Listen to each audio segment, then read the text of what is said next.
Hey guys, this is Speed Tiger and welcome back to my channel. और आज हम लोग जो है दोबारा से अपने वेपन एक्स वाली सीरीज को कंटिन्यू करने वाले हैं, जिसके अंदर हम आज वेपन एक्स सीरीज का जो है इशू नंबर 10 आपके साथ शेयर करने वाला हूं। तो अब तक हम लोग इसके 9 इशूज मैं बैक टू बैक आपके साथ शेयर कर चुका हूं, जिसके अंदर हमने वुल्वरीन के 2 स्टोरी आर्क्स देखे थे।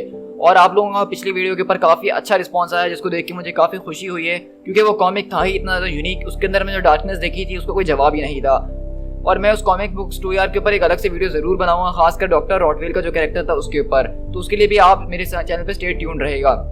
लेकिन अभी के लिए हम जो है बेसिकली आज जो है अपनी वेपन एक्स के एक तरह का वन शॉट है हमारे पास आज ये, जिसके अंदर हम वुल्वरीन की अब तक की पूरी लव लाइफ को देखने वाले हैं। मतलब आपने देखा होगा कि इन 2 स्टोरी आर्क्स के अंदर हमें पास एक नया कैरेक्टर इंट्रोड्यूस करवाया गया है, जिसका नाम गार्डनर है। और वो वुल्वरीन के साथ काफी क्लोज होने की कोशिश कर रही है, लेकिन लोगों ने ये भी बोला है कि वो किसी के क्लोज इसीलिए नहीं होता क्योंकि जो कोई भी उसके साथ होता है उसका बुरा हाल होता है। तो हम बेसिकली यही देखने वाले हैं कि लोगन अब इस बारे में क्या कर रहा है और क्या नहीं कर रहा। तो इस वीडियो को स्टार्ट करने से पहले मेरी आप लोगों से एक ही रिक्वेस्ट है कि अगर आप मेरे चैनल पे फर्स्ट टाइम आ रहे हैं तो मैं आपको बताता चलूं कि हम अपने चैनल के ऊपर मार्वल कॉमिक्स की टाइमलाइन को फॉलो कर रहे हैं, जो कि हमने 2000 से स्टार्ट करी थी और अब हम तकरीबन 2010 तक के कॉमिक्स को कवर कर चुके हैं। और इसके अंदर हम हर एक बड़े इवेंट, छोटे मोटे टाइम सबको एक साथ लेके एक टाइमलाइन में चल रहे होते हैं। तो अगर आप हमारी इस ऑसम कॉमिक यूनिवर्स का हिस्सा बनना चाहते हैं तो चैनल को फौरन से सब्सक्राइब कर लीजिएगा। तो चलिए बिना किसी और बात किए अब इस वीडियो को स्टार्ट करते हैं।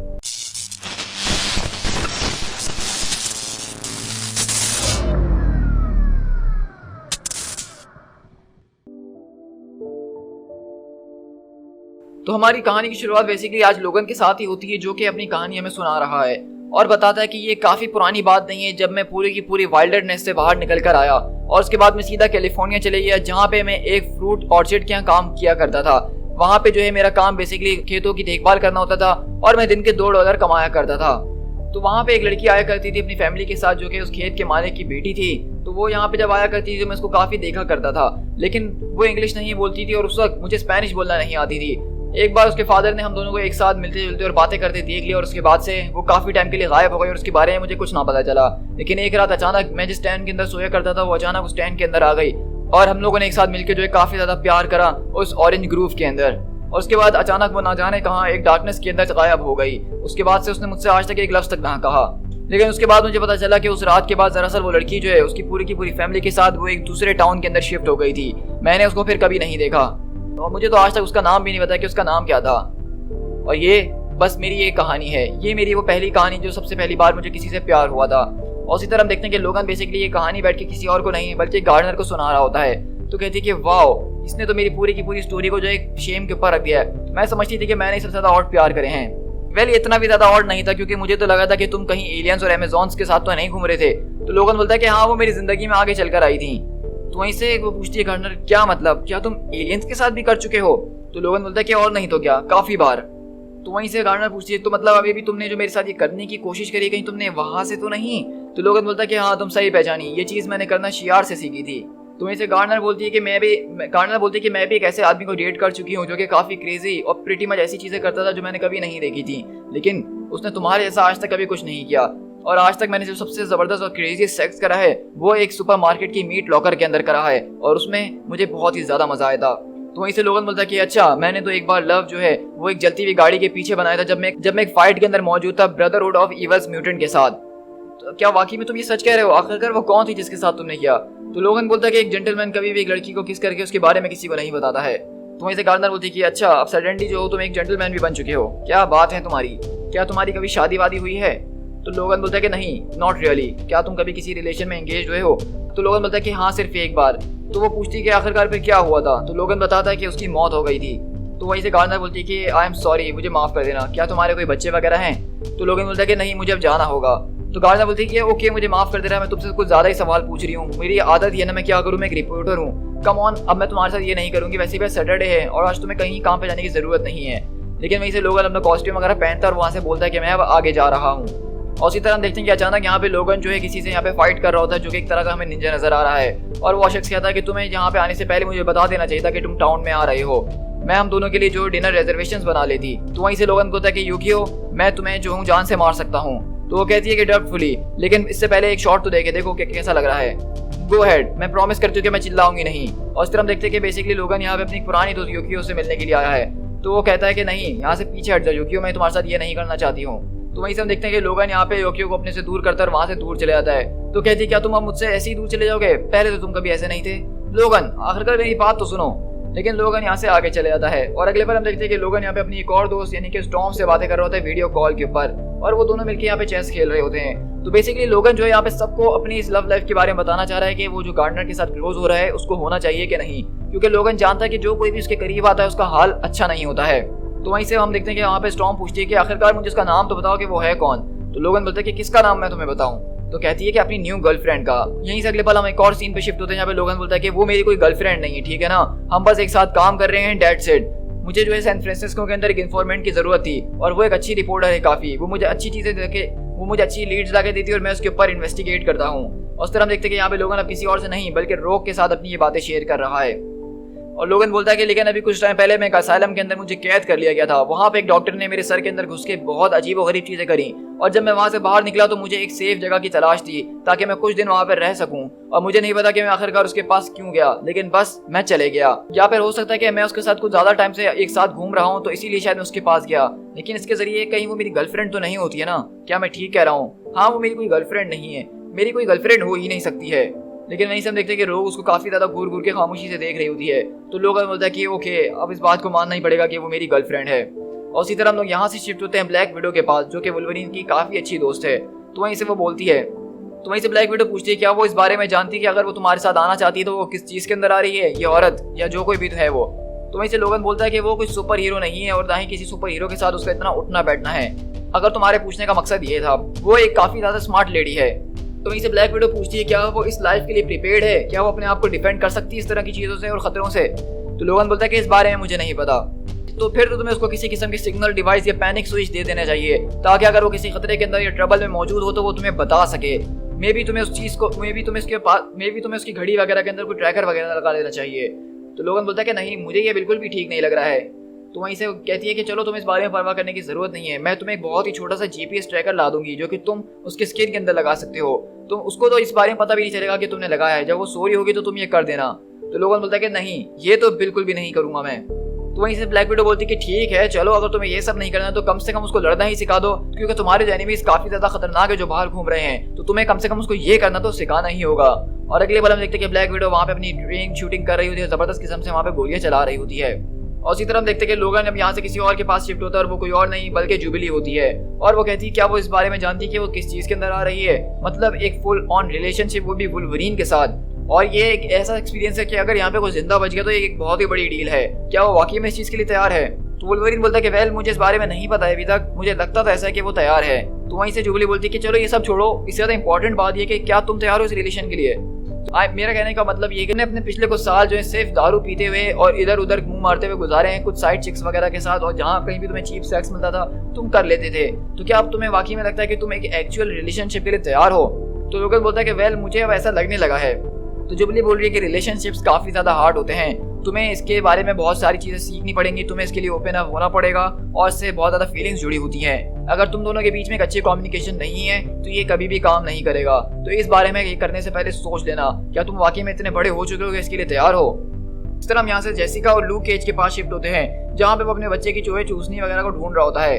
लेकिन वहीं पे हम देखते हैं कि जब ये दोनों आपस में एक दूसरे से लड़ रहे होते हैं उसकी चूसनी को ढूंढते हुए, तो वहीं पीछे से लोगन आता है और कहता है कि अपनी बच्ची को तुम मुझे दे दो ताकि तुम इसको आराम से ढूंढ सको। तो वहीं पे हम देखते हैं कि लोगन ने पहली बार आज तक किसी बच्चे को अपने गोद में उठाने के लिए कहा है। और आप लोग वुल्वरीन के कैरेक्टर को जानते हैं कि वो बिल्कुल भी सेंटिमेंटल टाइप का है नहीं।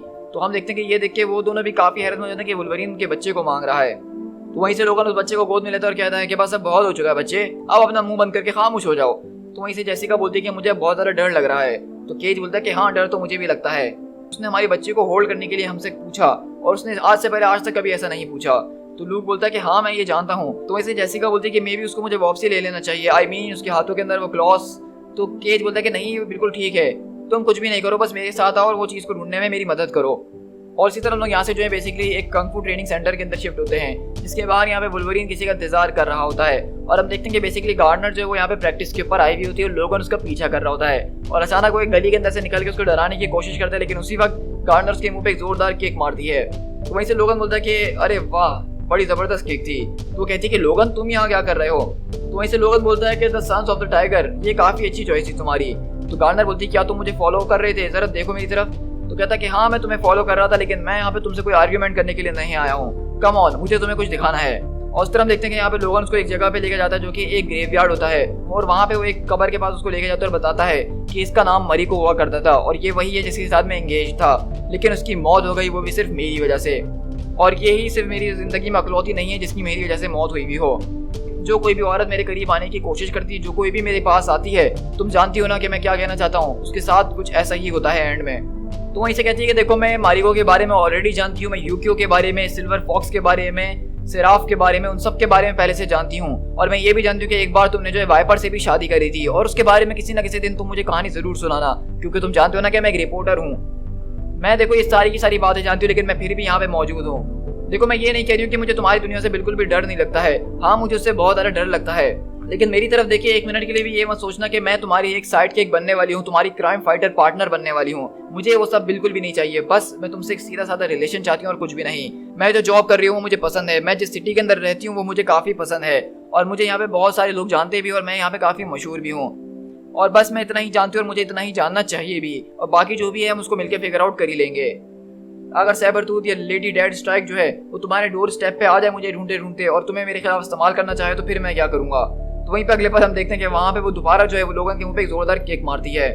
तो लोगन बोलता है कि ये केक काफी ज्यादा मजबूत थी तुम्हारी और मजा भी आया, लेकिन ये कोई खेल नहीं है। तो वहीं से वो बोलती है कि चलो ये तो बहुत अच्छी बात है, क्योंकि मुझे गेम्स खेलना बिल्कुल भी नहीं पसंद है।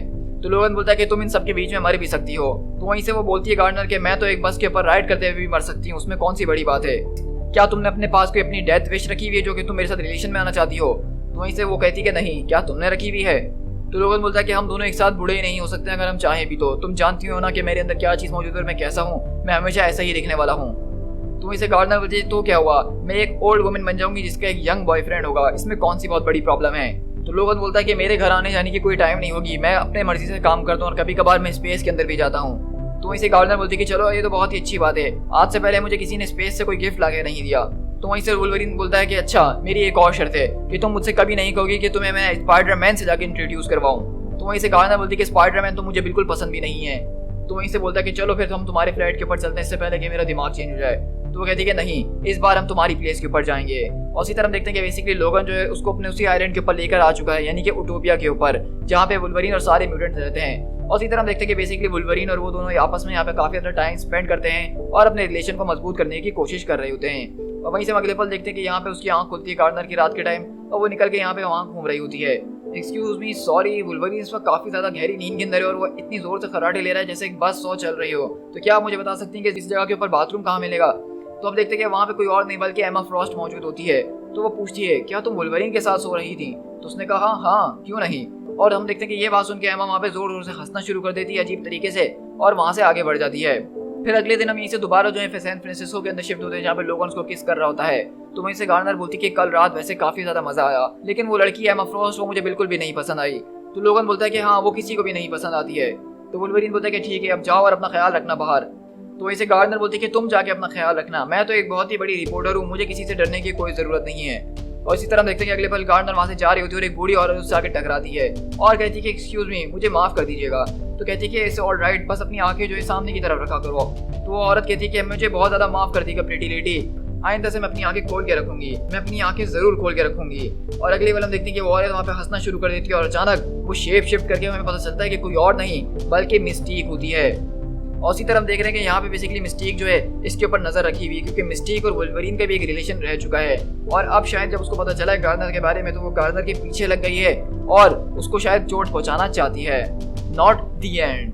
तो बेसिकली आज का हमारा एक छोटा सा स्टोरी आर्क जो है वुल्वरीन के हवाले से ये यहाँ पे आज खत्म होता है। इसके अंदर हमने वुल्वरीन के एक तरह की सेक्स लाइफ को देखा, उसकी लव लाइफ को देखा कि इतने सालों में आज तक वो क्या क्या करता हुआ है और वो कितना ज़्यादा कंफ्यूजिंग इंसान है। मतलब उसको समझ में नहीं आ रहा कि वो प्यार करता भी है कि नहीं करता, और अगर वो करता भी है तो वो एक साथ रहने नहीं चाहते, क्योंकि उसको पता है कि उसकी वजह से गार्डनर को कभी ना कभी कोई ना कोई नुकसान तो होगा ही। लेकिन इन दी एंड हमने देखा कि वुल्वरीन इस वक्त अब एक नए रिलेशन में आ चुका है जो कि एक आम औरत के साथ है। वो कोई सुपर हीरो नहीं है, वो कोई म्यूटेंट नहीं है, बल्कि एक आम सी रिपोर्टर है। लेकिन उसकी इंटेलिजेंस, उसके स्मार्टनेस को देख के वुल्वरीन उसके ऊपर फिदा हो गया है। और अभी के लिए मैं ये कहूँगा कि ये छोटा सा स्टोरी यार काफी ज्यादा खूबसूरती के साथ लिखा गया था, जहाँ पे मैं वुल्वरीन जैसे एक एजी इंसान की जो है सॉफ्ट साइड दिखाई गई है। तो इसके बाद हमारे पास वुल्वरीन का एक आखिरी स्टोरी आर्क बाकी है जो कि अगले 5 इश्यूज के अंदर मैं आपके साथ शेयर करूंगा।